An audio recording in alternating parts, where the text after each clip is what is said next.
Betrayal doesn't always come from strangers. Sometimes the sharpest knife is held by the people who share your blood. Imagine building something in silence, hiding your true identity behind a mask only to watch your own family try to tear it down piece by piece. This is not a tale of chance success or easy victories. It is the story of Daniel Barrett, a man who wore another name to protect his dream, who discovered that betrayal could destroy him or make him stronger. What began as a hidden company and a quiet plan turned into a storm of espionage, fraud, and a brother's treachery, leading to a revolution in business and in life itself. Daniel grew up in a house where worth was measured in titles and appearances. His father, a strict and calculating man, admired only power and profit. His mother, elegant but distant, carried the same values, praising Daniel's younger brother, Thomas, who wore confidence like a crown. Thomas was charming, ambitious, and ruthless even in his youth, the kind of son parents displayed proudly at gatherings. Daniel, quieter and more thoughtful, seemed invisible in comparison. His ideas and questions were dismissed as distractions, his achievements minimized or ignored. The only person who noticed his spark was his grandmother, who whispered to him that his strength lay not in approval but in persistence. By the time he reached his late 20s, Daniel had already endured years of being overshadowed. He buried himself in books, research, and innovation, slowly sketching the outlines of a company that could shape the future. But he knew that if he presented it as his own, his family would interfere or worse, strip it from him entirely. So he created an identity, James Wilson. Behind this mask, Daniel launched Nova, a startup that began in a small rented office with a handful of trusted partners who believed in him. Under the name James, he was bold, decisive, and commanding in a way Daniel never could be at home. Investors followed. Contracts multiplied. Within 5 years, Nova was valued in the billions, its technologies reshaping industries from finance to energy. At family dinners, however, Daniel still played the part of the overlooked son. He listened as Thomas boasted of his position at Barrett Global, the family corporation, and watched as his parents nodded in admiration. They never suspected that the quiet man across the table was the same visionary shaking the business world as James Wilson. For Daniel, this double life was both armor and punishment.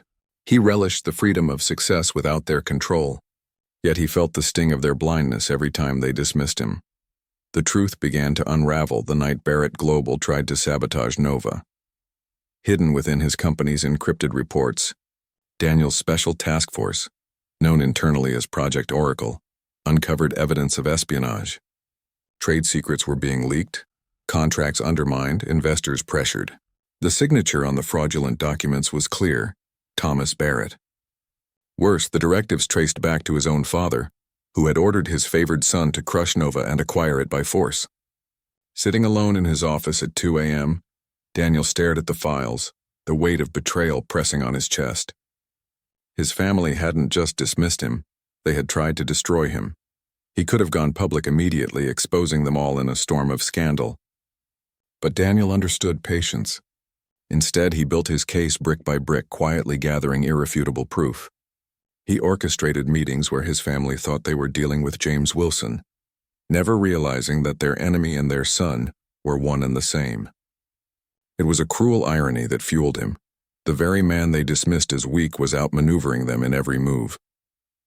The confrontation came during a family gathering, one of those lavish dinners where the table glittered with crystal and silver, but the air was thick with unspoken tension. As Thomas bragged about a pending acquisition, Daniel finally spoke. His voice was calm, almost casual, but it silenced the room. "You're speaking of Nova, aren't you? The company you've been trying to dismantle. The one you thought was vulnerable." His parents stared at him, confused, until he added, "I am James Wilson. Nova is mine." The silence that followed was electric, broken only by the clatter of Thomas's glass slipping from his hand. His mother's face drained of color. His father's eyes hardened, but Daniel did not falter. Years of dismissal condensed into that single moment of revelation. It was not only a declaration of identity, but the opening of war. The silence that gripped the room fractured into chaos. His father's voice, sharp as a blade, demanded explanations. His mother, trembling, tried to deny what she had heard, as if refusing to believe could undo it. And Thomas, furious and pale, spat accusations across the table. But Daniel no longer felt like the overlooked son. He stood tall, every word measured, and laid out the evidence he had gathered. Emails, contracts, and directives that tied Thomas and their father to corporate sabotage. The weight of the truth hung in the air like a storm cloud, impossible to dispel.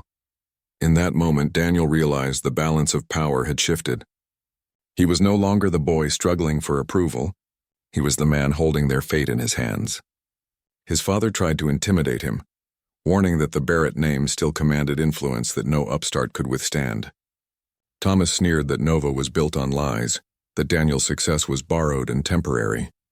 But the fear flickering in their eyes betrayed them. They had underestimated him for too long, and now they were trapped by their own greed. The weeks that followed became a chess match played in the open. Lawsuits surfaced as Barrett Global tried to paint Nova as fraudulent, but Project Oracle's evidence dismantled every accusation. Regulators were not only unconvinced by the Barrett's claims, but began investigating their questionable dealings. Investors once loyal to Barrett Global shifted their attention to Nova, drawn by its promise of transparency and innovation. For the first time, the mighty Barrett empire looked fragile. Daniel moved with precision, no longer content to merely defend himself. He initiated strategic partnerships that cut into Barrett Global's markets, offering solutions his family's company couldn't match. Each announcement made headlines, each innovation widening the gap between the brothers. Thomas, desperate, launched smear campaigns, hiring private investigators and orchestrating media attacks. But Daniel anticipated every strike, countering with truth and undeniable results. To the public, James Wilson was a resilient visionary fighting off an outdated empire. To Daniel, it was personal, a battle not just for survival but for dignity long denied. Yet as the conflict escalated, the cost grew heavier. Sleepless nights blurred into endless days of meetings, negotiations, and crises. The press hounded him, demanding comments on the Barrett family feud. Employees looked to him not only as a leader but as a symbol of defiance against corruption. And beneath it all, a quiet ache lingered. The pain of knowing his own family had chosen betrayal over loyalty. He often remembered his grandmother's words, that wealth was not what one stored in banks but what one planted in others. He wondered what seeds his parents and brother had sown in themselves to grow such bitterness. The breaking point came when the Securities and Exchange Commission subpoenaed Barrett Global for evidence of fraud. Daniel had not orchestrated this directly, but his steady release of proof had guided regulators toward the truth. Overnight, headlines declared the downfall of a corporate dynasty. Thomas was caught in the crossfire, his reputation collapsing alongside the empire he had once boasted about. Their father, once feared and respected, now stood exposed as a man who built power on deceit. For Daniel, the victory was hollow but necessary. When the collapse was complete, his parents retreated into silence, shielding themselves from the humiliation of public disgrace. Thomas, stripped of his positions and allies, lashed out at Daniel one final time, accusing him of destroying the family. But Daniel did not answer with rage. He simply looked at his brother and said, "You destroyed yourself." It was not triumph he felt, but a quiet exhaustion, the kind that follows a storm. Nova emerged from the conflict stronger than ever, its reputation burnished by the fire of survival. To the world, James Wilson remained the brilliant leader who had fended off giants. But within his circle of trust, Daniel revealed his true name, slowly peeling away the mask that had once been his shield. For the first time, he allowed himself to be seen, not as an imposter, not as the overlooked son, but as the man who had endured betrayal and built something unshakable. And yet, beneath the victory, questions remained. Could he ever forgive his family? Could there be reconciliation, or was the wound too deep to heal? These thoughts lingered in quiet moments, haunting him even as the world celebrated his triumph. Success had given him freedom, but freedom came with choices only he could make. In the aftermath of the collapse, Daniel found himself standing on ground that felt both steady and foreign. For the first time in his life, there were no shadows to fight, no family empire pressing down on his shoulders. Yet victory did not feel like the roar of a crowd. It felt like silence. The media painted him as the man who had toppled his own blood for the sake of justice. And while that image carried power, it also carried loneliness. He walked through the gleaming halls of Nova's headquarters late at night, past screens flashing reports of growth and praise. and wondered if success had truly given him what he sought. The public only knew James Wilson, the visionary, the mask that had served him well. But Daniel longed to live without disguises. So slowly, he began letting his closest allies into the truth. The boardroom fell silent the day he introduced himself not as James but as Daniel Barrett. Some were stunned, some betrayed by the years of secrecy, but most understood the necessity. James Wilson had been armor in a war. Now, with the war ending, he no longer needed the mask. Trust, fragile and hard-won, deepened as his team realized they had not just followed a name, but a man who carried integrity through fire. It was in this period of transition that Daniel received an unexpected message. His brother Thomas requested a meeting. The Daniel of old might have refused, but the man who had survived betrayal knew that closure mattered. They met in a quiet cafe on the edge of the city, far from cameras and headlines. Thomas arrived looking older, his once polished confidence replaced by the weight of loss. He confessed that in his quest for dominance, he had destroyed not only the company but himself. He admitted envy, the bitter poison that had driven him to sabotage his own brother. Daniel listened in silence, studying the man who had once been both rival and tormentor. When Thomas finally looked up expecting condemnation, Daniel spoke softly. "What you did nearly broke me, but it also made me who I am. I don't know if I can forget, but I can choose not to hate you." For Thomas, that was more forgiveness than he deserved. They parted without promises of reconciliation, but with a fragile respect that had never existed before. Back at Nova, Daniel turned his focus outward. He had won battles, yes, but his grandmother's words echoed in him. Wealth is what you plant in others. He launched initiatives to mentor young innovators, funding projects in struggling communities and offering opportunities where there had been none. These were not acts of charity to polish his image. They were seeds planted deliberately with care, to ensure that others would never have to hide themselves to be heard. The more he invested in people, the more he felt the chains of his past loosening. At international summits, leaders praised Nova not just for its technologies but for its ethics.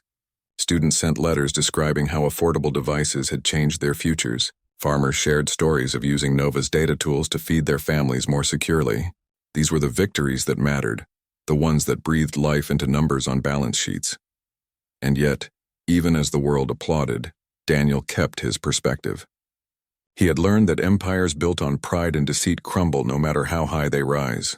What endures are the choices made in quiet moments, the decision to resist shortcuts, the courage to face betrayal without becoming it, the resolve to plant seeds instead of just counting harvests.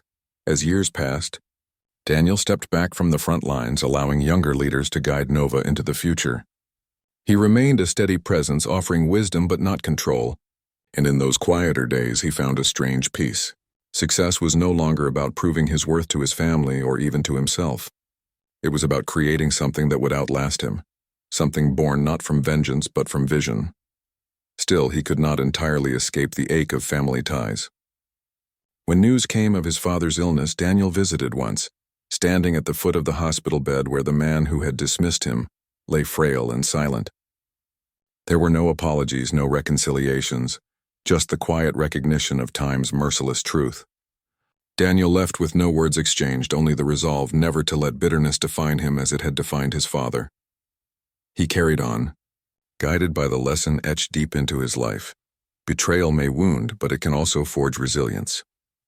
And while wealth and recognition may fade, the seeds planted in others remain, growing into forests of change long after the planter is gone. Years later, when Daniel walked through the city that had once seemed to tower above him, he saw evidence of his journey everywhere. The skyline glittered with technology his company had helped pioneer, but he no longer measured success in glass towers or stock reports.